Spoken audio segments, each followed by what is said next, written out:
What is intimacy anorexia? Well, some partners are intimacy anorexics moving into a relationship. So, what that means is building intimacy is very difficult for them in the first place, regardless of pornography or sexual addiction. So, I want you to think about yourself. Is it easy for you to be intimate with your partner, to share pieces of yourself, to get close? Do you find you're standoffish? Do you find you keep people at arm's length? Because that can be intimacy anorexia, which can make it difficult to build a healthy relationship because healthy relationships require intimacy. There's different types of intimacy. There's experiential intimacy, intellectual, there's spiritual, there's physical, which can involve holding hands and touch. There's sexual intimacy. Intimacy, there's many different types that can be encapsulated, but basically it's a deep sharing of yourself with another person. That can be very difficult for many people. And again, it goes back to your programming. You may have learned that sharing yourself with other people doesn't get you anywhere, or it gets you hurt. So that might be programming that you need to investigate and learn how to become more intimate. And especially in this sexual betrayal recovery journey, what you can first do is have experiential intimacy, have date night with your partner where you go do different things. My husband and I, we actually haven't had a date night lately. We try to have date nights where we remember why we got together before we started co-parenting an entire troop of people. So when we go out together, it's like we're alive. We feel like a couple again instead of parents out, in the world. And actually, I think we've had a lot of like dates with our besties. So not just by ourselves, but we've been doing a lot of things with our besties lately. So that totally counts for date night.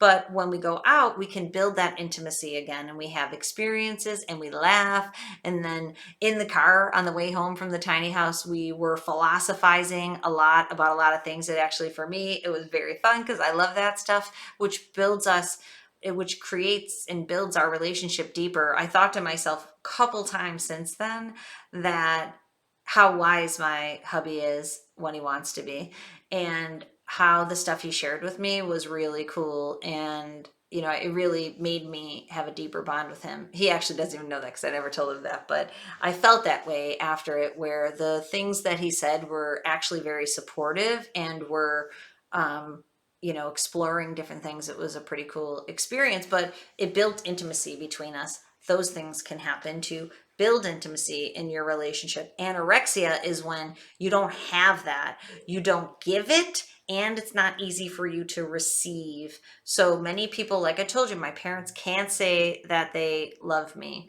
And so then for a long time, it was difficult for me to receive that when I was younger. My husband and his siblings and their whole family, we've been together for 20 years. They constantly tell each other they love each other. It's so cute. His brothers will kiss on the cheek. They'll hug. They'll go, I love you, I love you.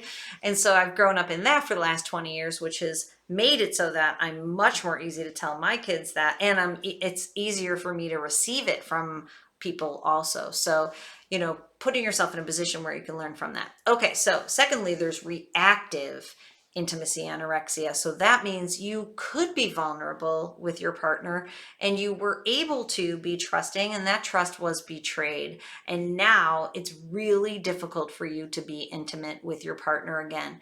That's reactive intimacy anorexia.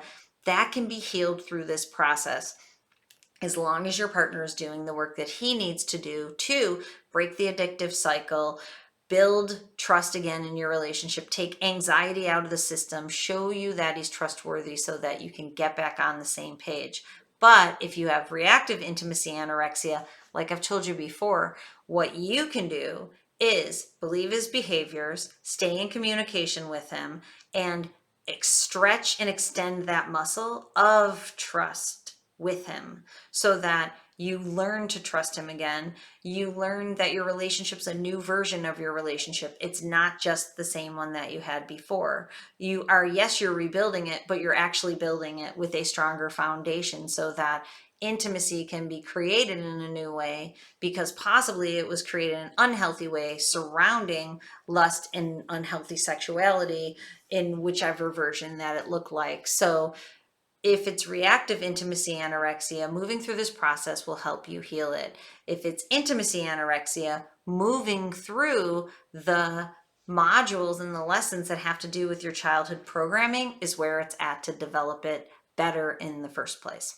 But either way, getting rid of intimacy anorexia and growing your emotional maturity so you can be more intimate is what will serve you and your relationships in the long run, because you'll be able to create that deeper connection with the people in your life. Okay, follow me through. Last lesson in this module on healthy sexuality. What is it? How to get it. I'll see you there.